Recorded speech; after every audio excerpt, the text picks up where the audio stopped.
d'une manière humoristique dans Astérix, mais on a des textes qui nous disent, des textes de l'Antiquité qui nous prouvent cette chose-là. Et on sait même que des jambons étaient fabriqués en Gaule et également, je crois, en Espagne, hein, par les descendants des Celtes, dont espagnols et puis les Gaulois, qui avaient des techniques de fumage de la viande que les Romains n'ont jamais vues. C'est-à-dire que les Romains de Rome se délectaient des jambons qui étaient fabriqués en Gaule, en Espagne, à ce moment-là, parce que les Gaulois étaient les seuls à pouvoir faire d'aussi bons jambons. Donc, les Romains ne savaient pas faire le jambon.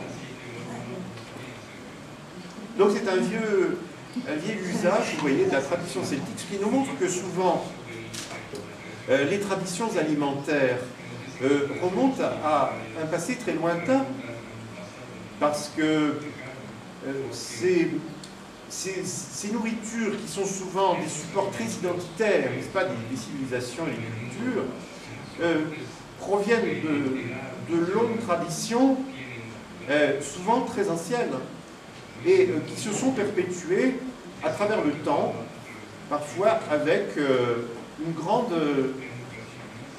fidélité aux origines. Et encore aujourd'hui, on connaissait les jambons pata negra d'Espagne. Enfin bon, il y a également en France des régions assez spécialisées dans la fabrication des jambons. Le Pays Basque aussi, le jambon de Bayonne en particulier, assez connu. Donc, voilà, tout ça c'est pour vous dire donc l'importance du cochon. Donc cet animal devient une sorte d'incarnation aussi, parfois, de l'abondance du carnaval, puisque le carnaval, ce sont des festins interminables.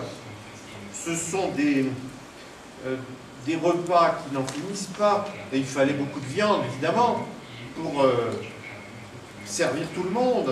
Et le jambon, le cochon, était un pourvoyeur de viande en abondance. Le cochon a aussi, c'est vrai, une autre caractéristique assez répandue en carnaval. C'est un bon vivant, le cochon. C'est un animal aussi qui ne cache pas sa grande activité sexuelle. Autre trait particulièrement important en carnaval, puisque carnaval c'est un peu la période de tous les excès alimentaires, les excès sexuels, les excès de boissons, etc. Et de ce point de vue-là, il n'y avait pas de meilleure incarnation, encore une fois, animale de carnaval que notre cochon. Alors donc, le lien avec Saint-Antoine semble se préciser.